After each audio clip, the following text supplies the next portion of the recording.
دیکھیے جب غضب بڑھ جائے، غضب ہماری اردو زبان میں بھی استعمال ہوتا ہے غصہ، جب غضب بڑھ جائے اور غضب اپنی انتہا کو پہنچ جائے تو پھر وہ غضب غیظ سے بدل جاتا ہے۔ ہماری اردو زبان میں دونوں لفظ مستعمل ہیں، ہم کہتے ہیں غیظ و غضب۔ غضب ہلکا ہے، غیظ بڑا ہے۔ جب غضب میں شدت پیدا ہو جائے اور غصے میں غضب میں جب شدت پیدا ہو جائے، وہ شدت اپنی انتہا کو پہنچ جائے تو وہ غضب غیظ سے بدل جاتا ہے۔ غیظ کسے کہتے ہیں کہ اب غصے کے اندر انتقامی جذبات بھی انسان کے اندر پیدا ہونے لگے۔ انتقامی جذبات چھوڑوں گا نہیں اب میں، آ رہی ہے بات سمجھ؟ پہلے تو غصہ آ گیا، پھر وہ غصہ بڑھتے بڑھتے اتنا بڑھ جائے کہ غضب سے آگے بڑھ کر پھر وہ غیظ کے اندر چلا جائے۔ غیظ کہتے ہیں کہ غضب پیچھے رہ گیا اور اس کا غصہ انتہاؤں کو پہنچ گیا اور انتقامی جذبات اس کے اندر پیدا ہو گئے۔ اب میں اس کا یہ بگاڑ دوں گا، یہ کر دوں گا، وہ کر دوں گا، اس کو کہتے ہیں غیظ۔ اللہ کیا کہتا ہے؟ وَالْكَاظِمِينَ الْغَيْظَ۔ متقین کی صفت یہ ہے، متقین کی خوبی یہ ہے، وَالْكَاظِمِينَ الْغَيْظَ، وہ اس غیظ کو قزم کر دیتے ہیں۔ قزم کا معنی بتاؤں گا آپ کو، توجہ رکھیے گا۔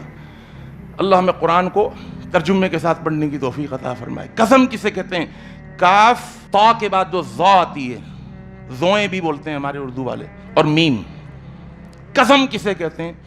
قزم کہتے ہیں، پہلے زمانے کے اندر آپ نے دیکھا ہوگا کہ مشکیزے ہوتے تھے پانی کے۔ پانی کا اگر آدھا مشکیزہ ہونا، اس کا منہ بند کرنا بڑا آسان ہوتا ہے، لیکن اگر مشکیزہ پانی سے لبالب بھر جائے اور وہ ہاتھوں سے چھوٹ نہ پائے، اس کا وزن بھی بڑھ گیا، اور اس کا منہ بند کرنا، اس کے اوپر ڈوری لگانا، اس کو بند کرنا، اس کے اوپر سیل لگانا، وہ ایک آسان کام نہیں ہوتا۔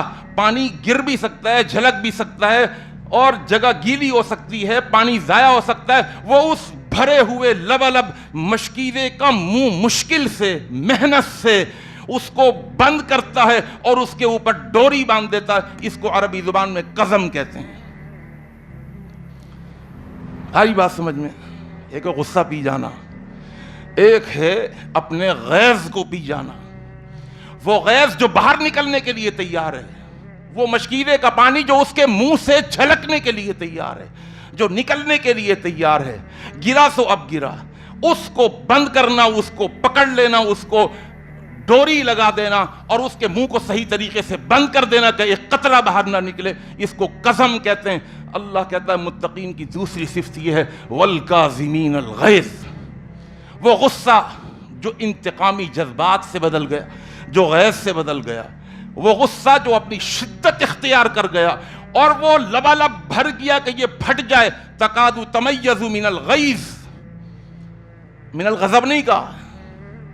جب جہنم آئے گی نا تو جہنم کے اندر بھی غیظ ہوگا، یعنی جہنم غصے سے نہیں آئے گی بلکہ غیظ سے آئے گی۔ یعنی جہنم کے اندر بھی انتقامی جذبات ہوں گے کہ میں انتقام لوں۔ یہ اللہ کے نافرمان، یہ مجھے کم سمجھ رہے تھے۔ جب آئے گی جہنم، اللہ کا قرآن کہتا ہے 29واں پارہ سورہ ملک، تَكَادُ تَمَيَّزُ مِنَ الْغَيْظِ، قریب ہے کہ وہ جہنم غصے سے پھٹ جائے، اس کی آگ اس کے منہ سے باہر نکل جائے۔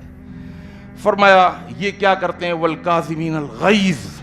متقین کی دوسری خوبی یہ ہے، اب دیکھیے اس کے اندر محنت ہے، کوشش ہے۔ میں نے کہا تھا احسان میں محنت ہوتی ہے، کوشش ہوتی ہے، اور جان کھپانی پڑتی ہے، محنت کرنی پڑتی ہے، دل لگانا پڑتا ہے، من تن کے ساتھ کام کرنا پڑتا ہے، جسم اور روح کے ساتھ کام کرنا پڑتا ہے، تب جا کے اس کا منہ بند ہوتا ہے۔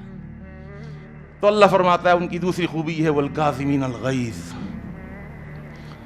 یہ غصے کو بند کر دیتے ہیں اوپر سے۔ وہ غصہ جو غیظ میں بدل گیا اس کو باہر نہیں نکلنے دیتے۔